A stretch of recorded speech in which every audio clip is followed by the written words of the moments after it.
It's been a long time. Hi. Hello. um, I'm Chantal. I'm Chi Chi. This is the Reality She Prefers podcast. We're Season back. 2. We're back. Yeah. And we're drinking Bodacious Red. smooth Yes. red. It's quite lovely, actually. I enjoy it. You like the old barrel. The bourbon barrel. Yeah. It's good. That has more body. This is definitely the cheap version. It's okay. I like it. Okay, cool. Because it's literally, I don't know anything about wine. Even though this is literally a wine and read podcast. It's all right. But I love Bodacious. Like, I always go back to it. I'm very cliche like that. Yeah. I'm glad you like it. Hey, when you find something that you like, you stick to it. Mm-hmm. You'll have to excuse my voice. I mean, you might not notice, fine. but okay. Well, I sound like a frog. No. That's one sexy frog. Thanks. Rivet. And we're also, I'm eating not Cinnabon, but it is a Cinnabon. You know, I've never had Cinnabon in my life. Like the brand, like obviously I've had a cinnamon roll. Right, obviously, yeah. I've never had Cinnabon. Literally, you're missing out. I've never had it. It is so decadent like, I will and walk moist. by it at the mall and I'm just like, I'm good. It is so good. It's the best thing. One day. I go for like, if I'm like wanting like a soft treat at the mall, I'll go for a salty, like soft pretzel. Like Mr. Pretzel is like obviously I prefer like a traditional soft pretzel. Yeah. But if like I just get like a greasy soft pretzel, like a savory. So you prefer saltier foods. Lately, it used to be like really, really sweet, sugary stuff, and now it's like it's more of that, and not like that sugar hangover I was telling you about. I don't get that with salt, and then I don't feel like the salt or the sugar. Like when I have sugar now, I can feel it on my teeth. Like I just feel it. You know what? Yeah, The older I get, understand. I totally understand what you're saying. I have to immediately brush my teeth. Yeah, and I don't like it. I get headaches. I do like sugar, but I don't like it as much as I used to. And even like cakes now, except the Costco chocolate cake. I've never had that. Which has custard in between. It's too very moist. Oh, I think I've actually had that. They've got the vanilla version and then they've got the chocolate version. The chocolate version, maybe because of the icing, literally tastes like a brownie. Tastes like a brownie. And there's something just... Oh, it is the best cake. So apart from that cake, any other cake you give me, I'm probably going to have a hard time finishing it. And I will never buy a chocolate bar. Like, I have no desire to buy a chocolate bar at all. But I used to. I used to overeat chocolate bars. I used to be, like, super addicted to sugar. So I understand what you're saying. Yeah. Outgrowing that. Yeah. I still like maybe sugar. Something about the hormones. It's just like I still enjoy sweets, but I can't eat. Like, I can sit down and demolish a bag of chips, but I can't sit down and demolish a bag of brownies. I probably still can. I can't. I just don't like... I mean, I physically could. Yeah. I have the capability to do that. But, like, the after effects, I won't feel guilty. For, like my guilty treat... Not guilty. It's not even a guilty treat. Like, I love pretzels. Like, hard pretzels. In the realm of salt, when I think of a salty food that I like, I'm thinking of chicken wings, sandwiches. I'm thinking of like a food. That's like actual food, right? Yeah. Snacks, I've never been interested in salty snacks. I'm not a chips person. I don't hate it, but I would be hard pressed to go to it wouldn't be me going to the store to buy bacon and cook it, sizzle, like that stuff. And I love it. No, I do not eat bacon. No. Ever? I might like here and there in a sandwich if someone buys it for me. If I go to this, if I go to a fast food, I will never buy anything with bacon. I'm not a salt person. Okay. Yeah. But if you give me like a meal that you prepared and it's really bacon, delicious, you'll eat it? Of course, and then it's like salty and it's delicious, I'm gonna like it. That's the level of salt I like. Okay. Not overly salty snacks. Okay. Not for me. Okay. Well, we really did not segue this properly. We're talking about like sweets and sugars, and our book today that we are discussing is Dark Matter by Blake Crouch. I found this author, not this book, but I found this author from someone on TikTok. They were talking about another series he has, which is on my list to read as well. And then I was kind of just like browsing his works, and this sounded really, really good. I saw that there was a show on Apple TV, and I don't watch a lot of TV, so I was like, oh, this would be cool. And I started reading it. Like, it wasn't even for this book club, I don't think. And I was like, Chi, you gotta read this. Yeah. So this wasn't even on our list. And I had suggested to you, hey, just casually, this is one of the best books I've read recently in terms of the pace, the writing, the content. Pick it up if you want. I think you said, yeah, it looks cool. Yeah. And you started reading it. Please tell me your experience. Oh, because I've recommended this book to everybody I know. Right. Yeah, it wasn't even was it really a recommendation? I think you just share with me whatever you're reading that you really 100%. Like. Yes. Yeah, and as always, I'm always interested in reading whatever you're reading. Yeah. And if you say it's good, I trust that it's going to be good. And so I went into this not knowing what to expect, and I was positively immersed and intrigued in the entire story from start to finish, because you're right, the pacing is fantastic. And a little bit about my reading interest these days, just because I work heavily with literary fiction and specific genres of writing that I wouldn't really say literary fiction, African literature, or a specific sort of genre and style of writing.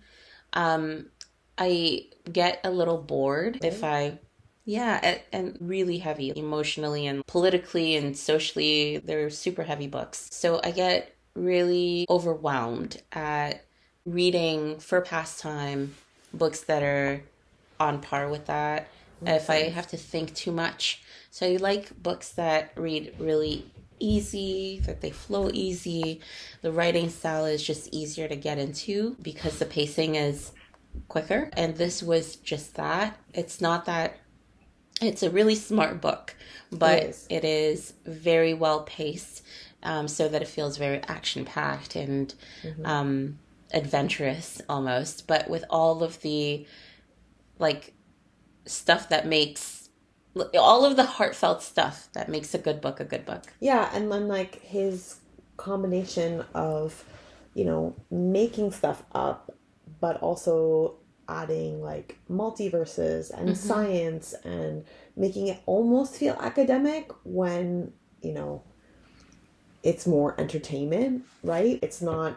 It was a great book. I have recommended it, like I said, to everybody I know, and I love it. I loved it. Should we give a synopsis? Yeah, one more thing before I do that. I just want to say, again, I had never heard of him, so I had looked the author up, and it turns out he's a screenplay writer. And once I knew that, I was like, that makes a lot of sense. Okay. A synopsis. So he's a professor that gets abducted. He's so confused as to why, and ends up at this center and gets transported to another multiverse. And it turns out that he got abducted by another version of himself, one that had become a successful scientist. So we're dealing literally with multiverses, which is so cool. What could have been, what he could have been. And he'd always thought about, what would have happened if I had gone down this route. And turns out, the him that went down that route was wanting the life that he didn't have. Please, if I forgot anything, I don't feel like that was the best summary, but that's basically what it is. And it's all about him getting back to his family, right? Yeah. The whole thing is him getting back to his family, and this other person. My only addition. Yeah, the other version of himself is trying to stop him from getting back to that version because he wants to keep that version. He likes that version better. Right. I think there were so many quotable moments in the book. I think for me, I've been journaling, just, doing more introspective work. And because of that, there were moments in the book that I found very relatable and just fascinating. So, I mean, this is going really, really, spotlighting a specific moment. But I'll try to summarize it without giving away too much.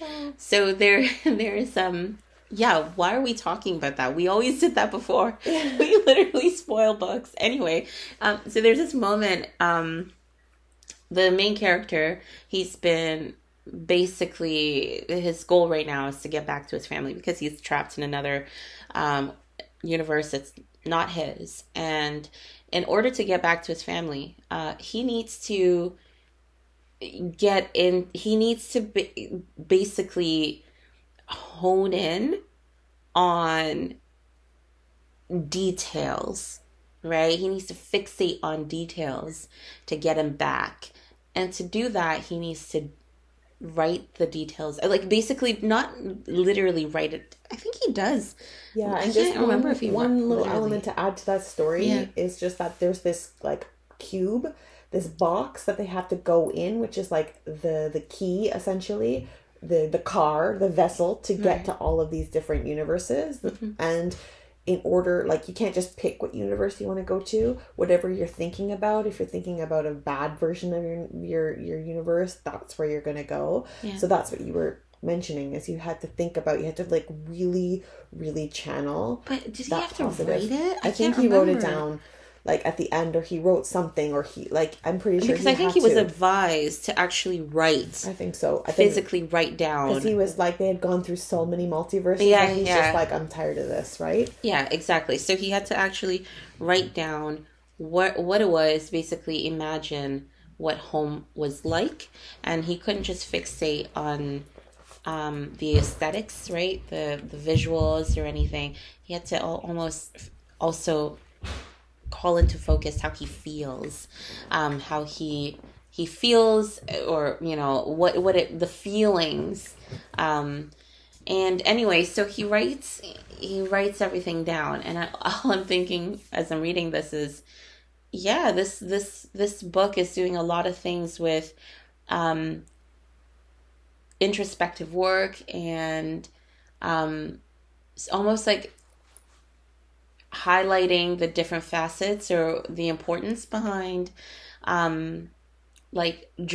As that sounds super simplistic, but you almost have to experience the book to understand what I mean.